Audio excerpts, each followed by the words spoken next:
Hi everybody, I'm Paul. Hopefully we'll have a good time over the next 20 minutes. I wanted to welcome everybody. It's 2018 and our company did $50 million worth of business last year. We were up almost 20% from the year before. So to everybody who was a part of that to help, thank you so much. You know, I just never thought we'd get there. It's kind of cool. So look, we see these products that we make as tools to do a job. So if you pull it out of the box, the idea is that you can take it to the studio, you can take it to rehearsal, you can take it to a gig, and you don't have to take it to a repair person to be able to work on it before you have to go play. That's the idea. And every Friday at 9 o'clock, all our managers get together and we open boxes just like you guys. And it's the fundamental basis of our company that we see ourselves as guitar makers and amp builders. We don't see ourselves as a brand. Although, if you walk around and people mention the three main brands, they'll say and PRS, right? Fender, Gibson, PRS. So, and you know, for us to be included in that group is huge for us. And you know, I once had 20 studio musicians, or 25 studio musicians in Nashville in a room, and they said, "We have to play your guitars now, Paul, otherwise we get fired." I said, "What are you talking about?" And they said, "Well, they're tuning every syllable of every vocal, and if the guitar is not in tune with the vocal at the end, they erase our tracks so we don't get invited back." And I knew it was important to put the nut in the right place. I knew it was important to put the frets in the right place, but I never really thought about it. But I always thought that these were tools to do a job. And one of the things that's going to happen today is we're going to show you these new products that we have that are tools to do a job. So what I want to do is I want to go through private stock through SE or SE through private stock and show you what our new stuff is. And I'm going to do it fairly quickly, okay? We make left-handed guitars. Now, I know they don't make left-handed pianos. But we do make left-handed guitars, and the problem with left-handed guitars is you have to do the bridge backwards, you have to do the case backwards, you have to put the nut backwards, you have to do all the side dots have to be backwards, the neck carve has to be backwards. The pickups actually don't have to be backwards, but almost everything else does. And when it's done, I can't play it. But here's a left-handed guitar done right, and we are now doing SC left-handed guitars, which is very cool. We also have our SE Chris Robertson guitar, which is, where's the Chris Robertson? Well, anyway, we have our SE Chris Robertson guitar from Blackstone Cherry, and Chris is, I don't know if anybody's seen him play, but he's a force to be reckoned with, and we released a bunch of his guitars in England, and literally the demand from America to do the Chris Robertson just would not stop, which is wonderful, and we've sold a whole bunch of those.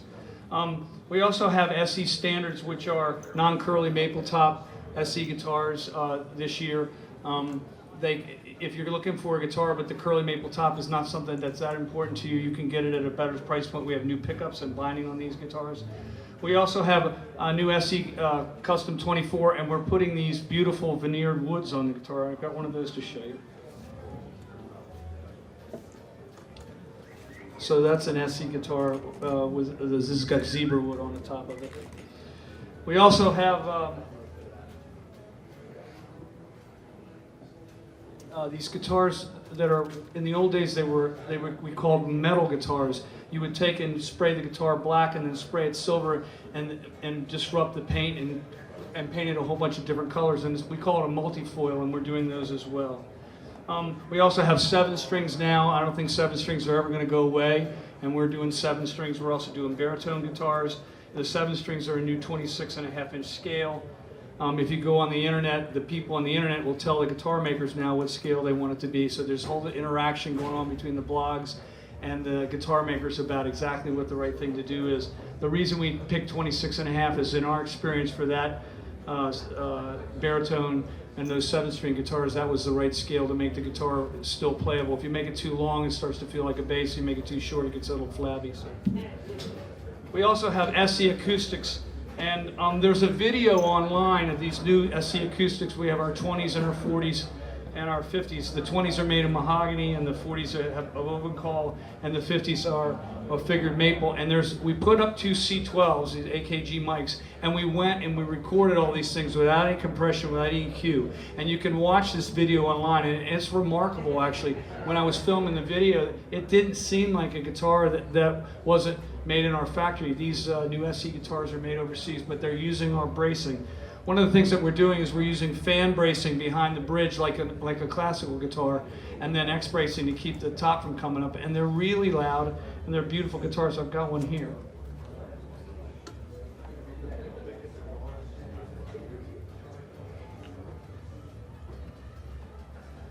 And for way south of $1,000, it's a hell of a guitar. And we're getting a lot of orders for them. It's going very well at this show for us. This would be a 40. So,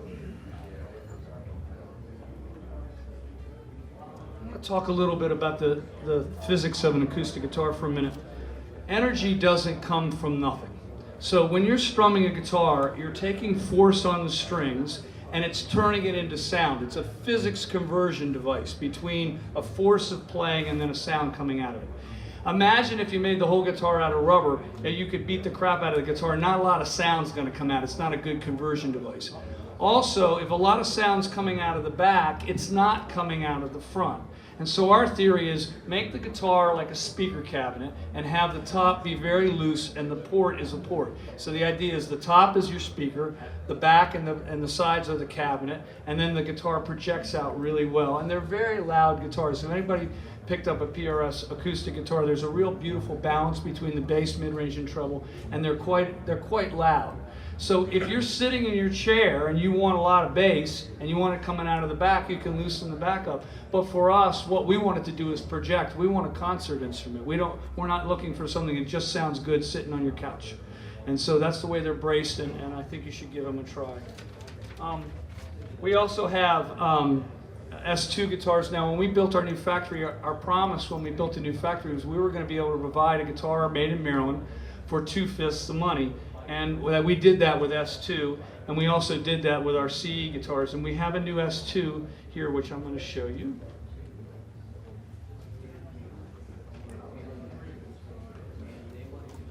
So this is our S2 Studio, and it's got these D pickups in them. They're single coil pickups and almost a humbucking frame. And when we put out the Vela, people really like the sound of the guitar. And most people are using the guitar now as a synthesizer controller for their pedal board. I mean, if you think about it, that's what it is. They've got some sort of pedal board for all these sounds, and this is the device that drives it. And people like these pickups because they had this beautiful high end that would get through the whole pedal board. And when we decided to put 2 of them on, we made a prototype, and it sounded so good, we instantly decided to release this guitar. And this is our S2 Studio.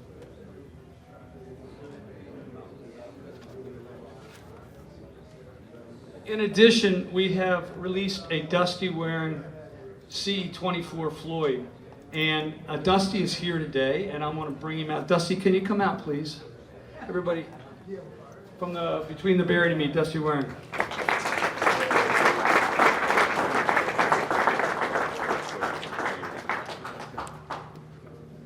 You gonna blow my ears? I don't know. I don't know how loud this is.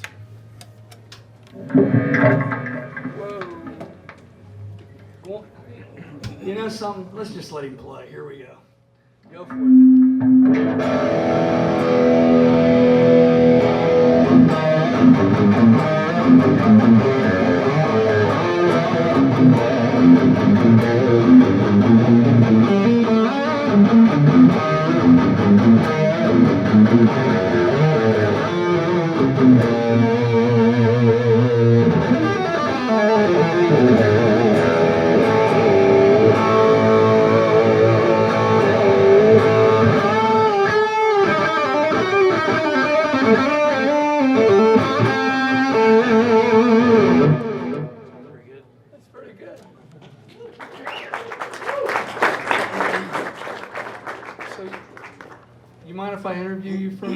Sure. So, can you tell everybody how long you worked on this, where all the thought process came from? Very, very often what we'll do with artists is sometimes we'll give them direction about what we think their model will be. And sometimes when you have an artist that knows exactly what you want, you let the artist do all the direction. And this was all from you. So can you talk to everybody about it? Is this one working, or am I talking to this one? You're talking to this one. Basically, I thought about it for months and months and months because I've played the 24 Floyds for years and years, and I was trying to think of a way to put a guitar out. It was at a good price point. It was something that I really wanted to play. So we started thinking about the CEs, and we took a CE 24 and put a Floyd on it with my pickups in it, and it was killer. So I went up there with Paul, and I was just kind of brainstorming about, even the knob placement, just everything that matters to me, little specifics here and there, and I was able to draw on this blueprint of the CE with Paul and tell him we move these controls back so they're kind of out of your way when you're really playing hard, or so it's not up under the whammy bar, and the pickup selector's in like the most comfortable spot. It's just literally right here. So, and we also, I'm not sure how much we took off the pattern thin neck. And we made it thinner. Yeah, but it's noticeably thinner and super fast. And the maple board was like my whole point with the guitar. I wanted to have a maple board. It's what I've been playing live for the past 2 years. So this is it, and it came out really, really cool. So what are the pickups? Because those are signature pickups of yours, right? These are the DW Tomahawks by Mojo Tone. They're half Alnico, half ceramic in each pickup. They're really, the whole point with them was to, with high gain and being tuned down a step and a half, to still be able to hear every note and chords. So they're very, very clear, and I feel like you have to do your best to play clean. And also, I wanted those split positions to sound, like a single coil.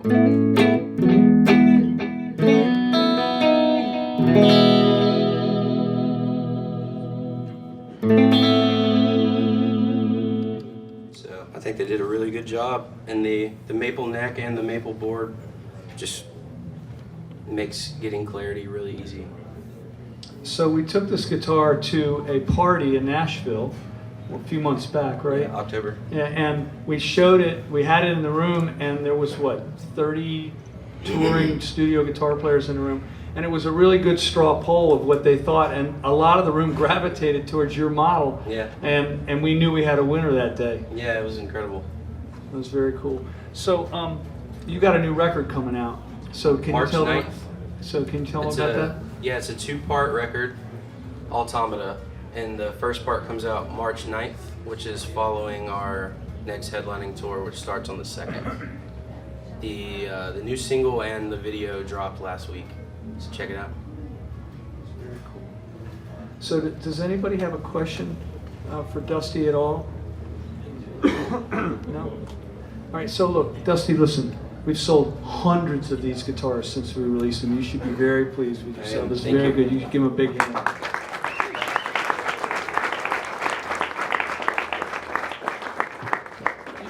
One more thing, Dusty.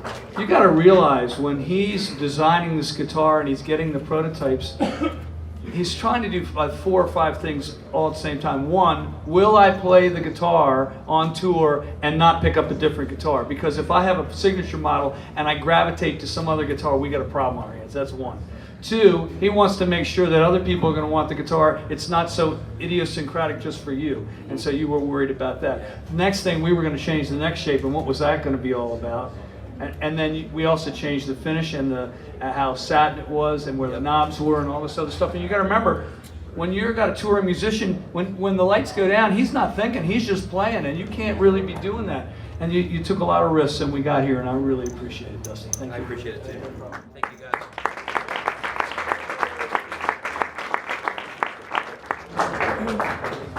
Okay, so the way it is for PRS, we have private stock and artist pack, and we have something called Core, and then we have our S2 bolt-ons and SE.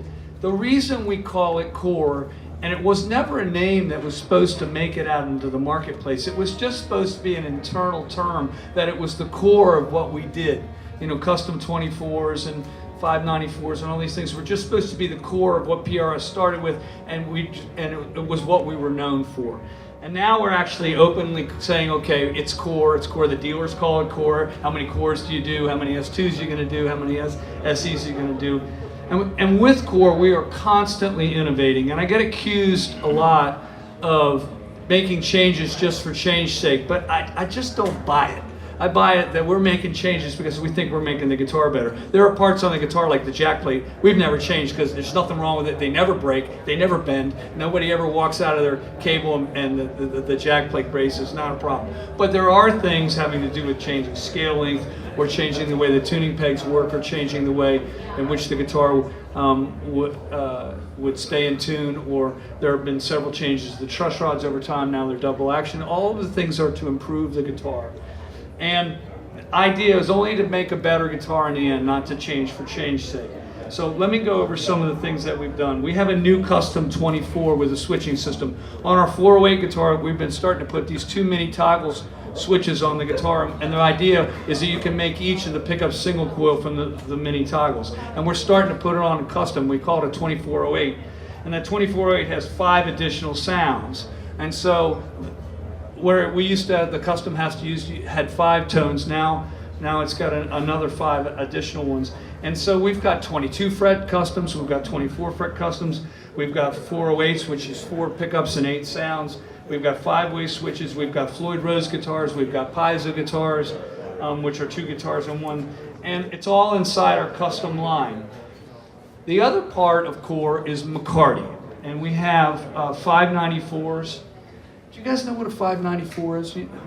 Basically, the scale length is 24.594, 24 and 19/32, which every time I measured these old guitars from the 50s, that's what they are. They're 24 and 19/32. And we are selling as many 594s now as we're selling custom. It was accepted by the market as a new part of our core line. And we make a single cut version, we make a double cut version, and we have our regular McCartys as well. So this guitar right here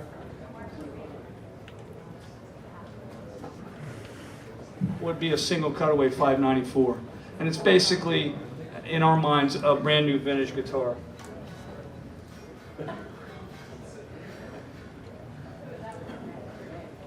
Now, I don't know that people know this, but we're almost 10 months back ordered. So we have upped our production from 50 guitars today to 75 guitars a day, and it's going to be going up to there. Half of our core orders are 594s, and half of our core orders are regular customs.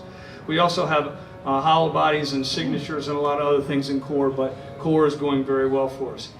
In private stock, and private stock is our high line of guitars. I've got a guitar here I want to show you that I think is beautiful.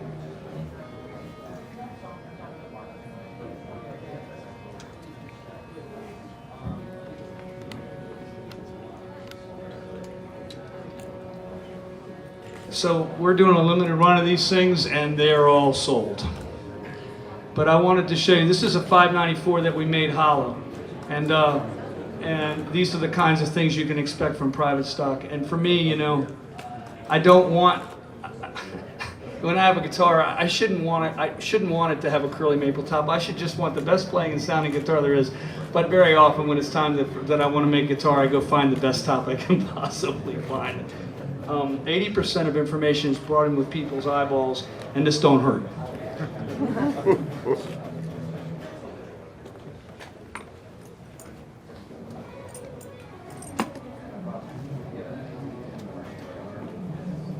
We also have a new success with these 594 guitars, our 5815 LT pickups. And if anybody's experienced them, they're fairly low turn pickups that have a beautiful vintage sound. And we're selling a lot of these new guitars with these lower wind pickups.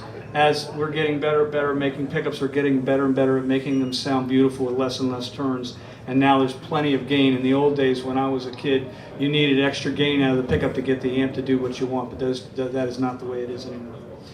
So now with amplifiers. We have a new amp called a Sanzera. What's nice about a Sanzera is people plug into it for 30 seconds and they buy it. And we're selling a boatload of these things.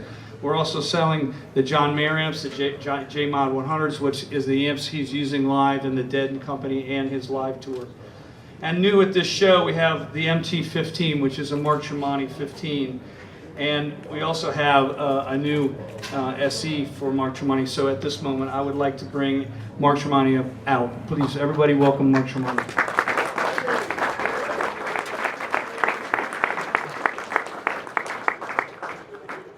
Howdy.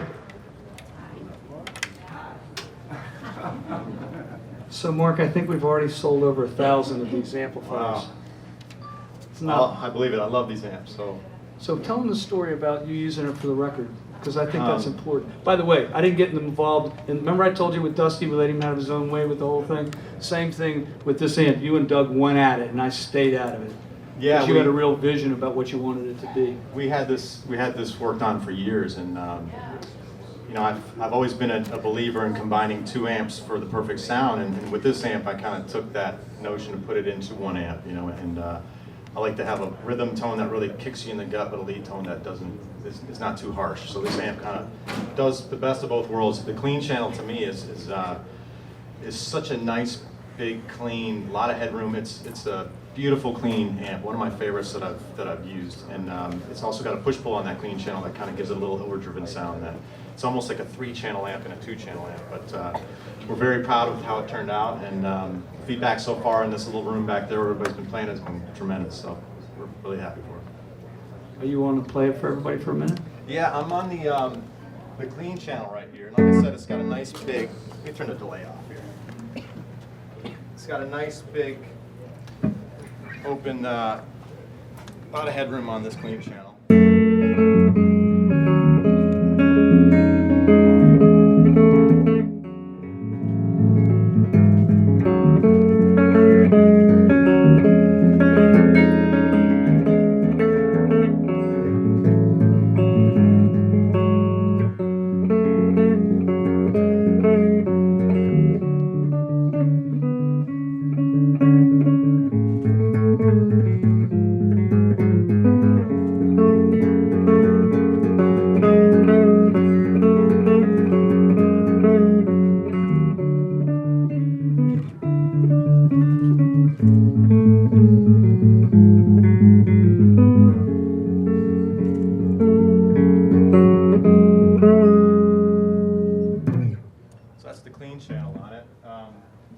If you do the, on the treble knob, we got a push-pull.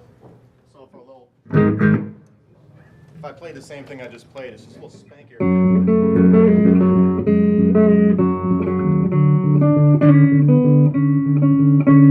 But if you want to do like double stoppy,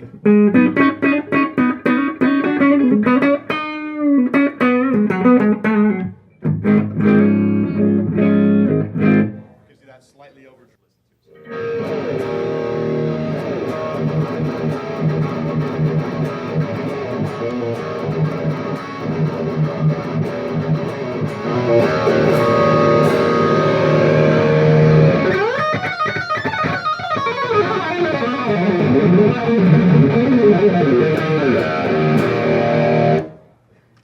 So it's, you know, it's a mean little amp, but it's pretty at the same time. Clean, I think, is really pretty sounding clean, but it's kind of Dr. Jekyll and Mr. Hyde when it comes to that dirty channel. So it's got everything I need, and I'm psyched about it. So you told me that you used the prototype for your whole record, and you've got this huge amp collection. How'd that happen? When I go into the studio, I bring in about a dozen amplifiers, and I'll sit with my producer, and we'll go through them one by one per track. And he said, you know what, that little amp is 80% of the tone on this record, and it's at that, you know, with this amp being at this price point to hold its own with all the you know, the high-end boutique high-gain amplifiers out there is something that I'm really excited about. So, tell them a little bit about the process that you and Doug went through designing this thing, because you were insistent on how it looked, you were insistent on how it sounded, and Doug was just basically trying to execute everything you wanted as fast as he could. Absolutely. And it took a year and a half? Yeah, we at first we did some mailing back and forth with the amp, and then after about 4 or 5 revisions, I just came up to the factory, and I would come into the room and tweaked the amp. At first, there was a 6B6 in there. I said, could we do 6L6? Could we do two 6L6s? Could we do, you know, we just kept on improving it. And then I would tweak the amp so it sounded great tweak it back to it sounding great at noon. And then I'll come back again, tweak it again, make it sound like that at noon. We did that, I don't know, 6 or 7 more times. So this amp had about 10 or 11 revisions on it. And then we got to the point of the aesthetics and the cabinets, you know, and a lot of people don't realize it when you have a cabinet for a guitar, a basket weave versus this nylon is a big difference. You know, it's almost like a completely different speaker. So we looked at every little thing that could change the tone of this amp, and we made it perfect for a 6L6 based amp going through a vintage 30, and that's basically what it is. And I think it's the best we could do. So when Mark came, when he got here, he arrived at the Hilton, and I went over and I realized that this was a piece of professional audio gear. This was not just some little cheap bedroom amp. This was something you could use with in-ear monitors. This is something that you could use to record records with. This is something that you could use. It's loud enough to play with a drummer, no problem. If you had a wedge, you could make it any volume you wanted it to be. This thing was a concert-ready piece of professional audio gear. What's interesting at the show is I have not shown it to one dealer that didn't give me an order. It hasn't happened yet. And I've had that happen over a very long period of time. When we say, look at our new guitar, and they go, that's nice, you got something else. And I go, shit, I didn't do that right. Anyway, but this has been literally, we've gotten orders from everybody. Andertons in England sold 15 this morning and had to up their order to 50. Nice. Well, thanks, Andertons. Yes. So, but that's literally from the press release. They put money down on the amps already, Mark. Yeah. You got a real winner on your hands. You did a really good job. Thank So you, sir. everybody should thank Mark for doing such a good job on this thing. Thanks all for the opportunity. So, in conclusion, these are our new products for 2018. Everybody at PRS Guitars has worked unbelievably hard. There's 280 of us in a building going at it. And it's not just me, it's not just Mark, it's all of us together. And one thing we're really good at is teamwork. And I know that you and Doug were on the phone nonstop, and you and Bev were on the phone nonstop, and everybody's been on the phone nonstop. And I can't tell you, you waved off 12 revisions until you got it the way you wanted, right? Oh, yeah. Not good enough, not good enough, not good enough, not good enough. And if an artist knows what they're doing, that's a good process. If an artist is just doing it to be difficult, that's not a good process. But with you, it's always been a very good process. So once again, my theory is you can take this amp out of a box, you can go to the recording studio, you can go to a gig, you can go to rehearsal, whatever, it's going to work and it'll be done, and you don't have to have it tweaked in any way whatsoever. By the way, we're going to have our experience again this year. PRS has thousands of people that come to the factory in June, and this year it's going to be June 8th and 9th, and we're going to do the pre-registration in February this year. So we've been skipping years at this point, but we're going to be doing it this year. So Mark, I want to thank you. Dusty, you still here? Dusty, I want to thank you for coming. I want to thank all the press for coming. Our dealers and distributors, a lot of them here. Everybody at PRS. We've done, I think this is our time, this is our year. Our booth has been packed the entire time, and thank you so much for coming. You guys, thank you so much for having me. Thank you so much. Give it up for Mr. Paul.